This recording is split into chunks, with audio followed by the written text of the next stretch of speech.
Bueno, cuando hablamos de calambres, hormigueo, manos, brazos, en las piernas, esto podría llevarnos a otro punto y es importante tenerlo claro. Por eso está con nosotros el doctor cardiovascular, el doctor Jorge Chavarría, que le damos la bienvenida.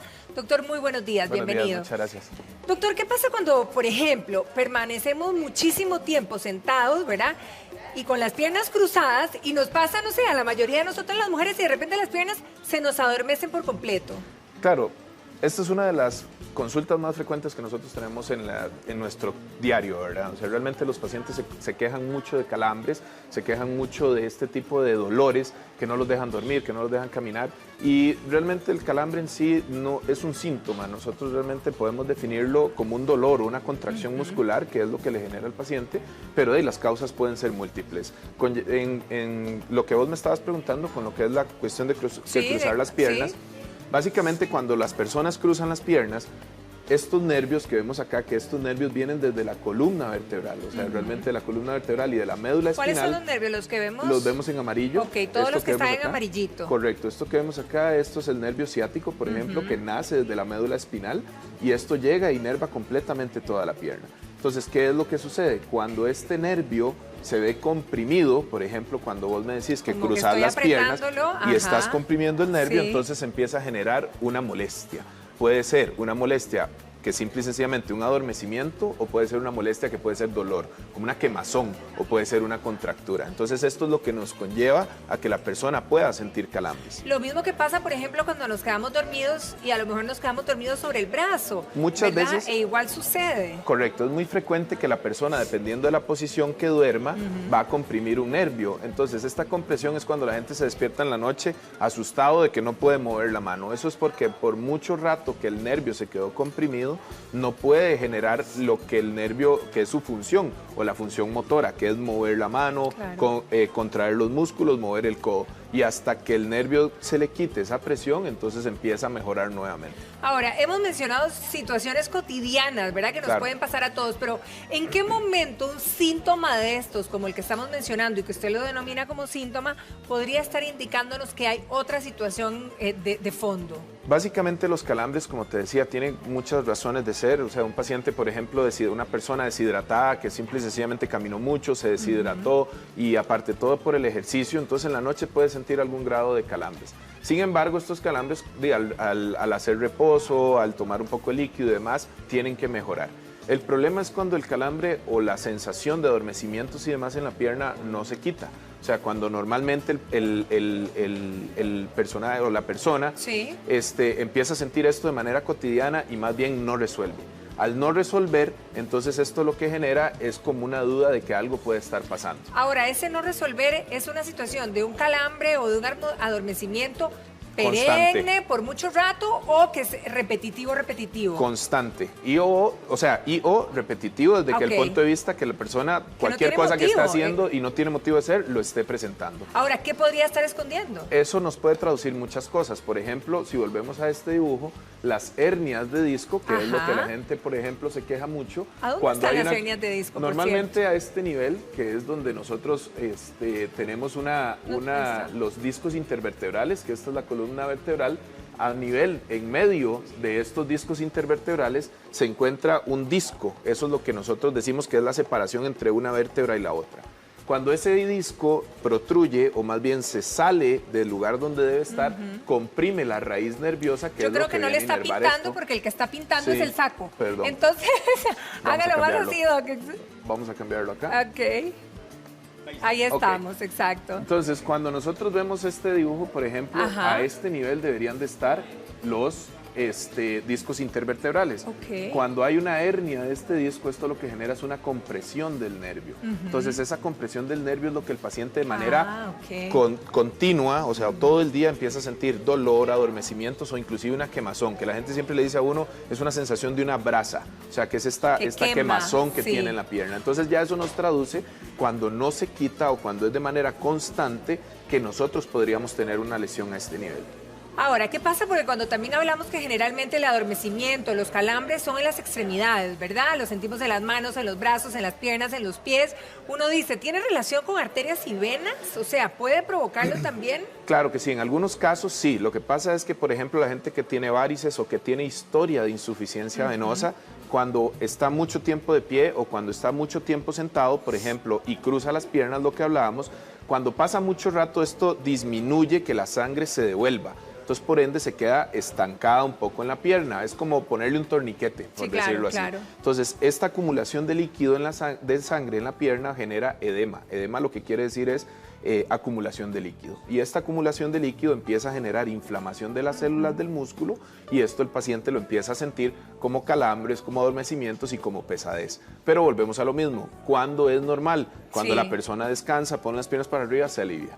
Cuando eso no se alivia y es persistente y se presenta todo el día o todo el tiempo, entonces ahí es donde tenemos que buscar o que haya alguna obstrucción a nivel venosa o que haya alguna lesión a nivel del nervio, alguna compresión del nervio. Cuando estamos en esta situación, digamos, de que realmente se está repitiendo y uno está observando, por lo que usted claramente dice, esto ya no es normal, ¿cuáles son los exámenes que a uno pues le harían para ver qué está pasando, ¿verdad? Bueno, eso va a depender de cada persona, porque vuelvo a lo mismo, hay que buscar a ver si los síntomas, cada padecimiento, desde el punto de vista arterial, venoso o desde el punto de vista nervioso, cada persona va a tener sus síntomas o van a ser síntomas característicos que a uno lo orientan para mandar los exámenes pertinentes.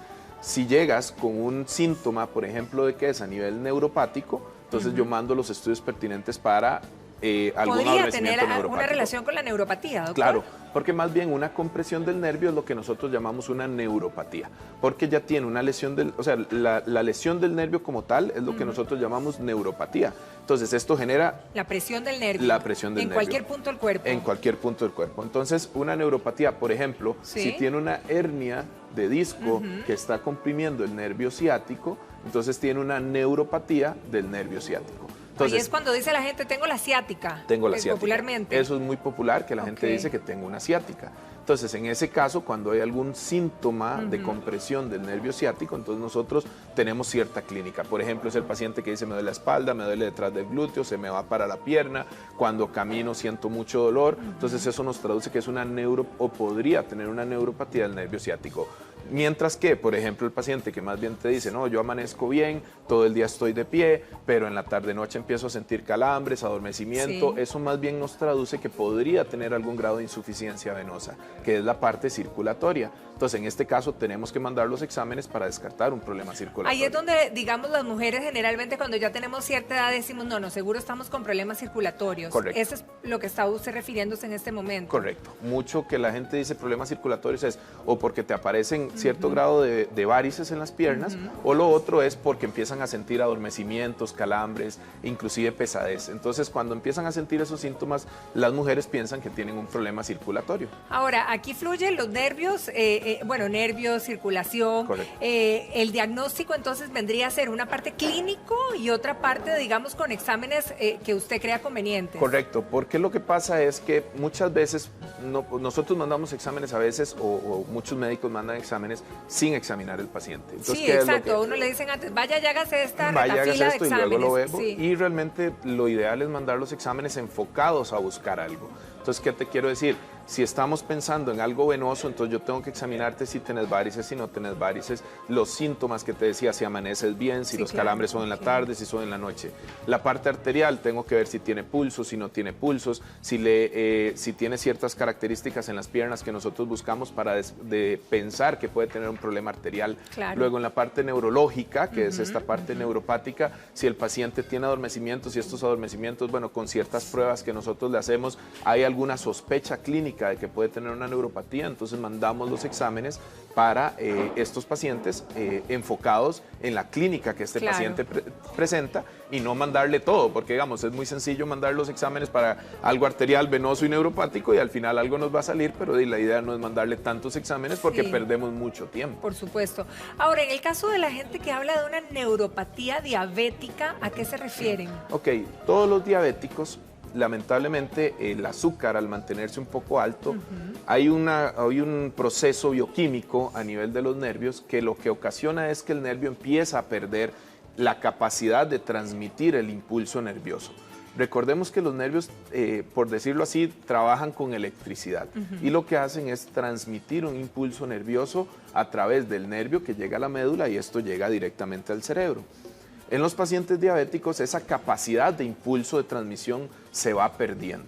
Y al irla perdiendo, entonces empieza a generar síntomas. La neuropatía diabética principalmente tiene como cierto estadiaje o se presenta dependiendo del nivel de tiempo que tenga el paciente padecer de diabetes. Entonces, estos pacientes que tienen mucho tiempo de padecer de diabetes, que son mal controlados, se presenta de manera temprana. Y como te digo, principalmente empiezan a decir eso. Es que yo siento una brasa, siento algo que me quema y después más bien poco a poco van perdiendo la sensibilidad porque ya el nervio, por decirlo así, ya no, se muere, claro, ya no transmite esa parte de sensibilidad y el problema es que son estos pacientes que llegan y se meten un clavo en el pie y ni siquiera lo sienten porque ya perdió completamente la sensibilidad. Ahora, en el caso por ejemplo, de todos los...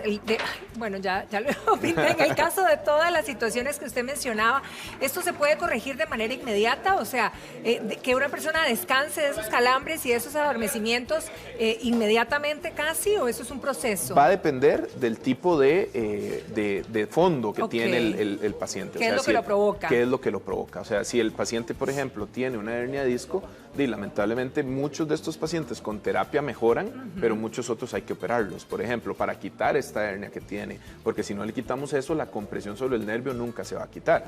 Pero el paciente que normalmente, por ejemplo, que tiene simplemente insuficiencia venosa o que tiene varices o un problema como estos, con solo descansar y poner la pierna para arriba, se le va a aliviar.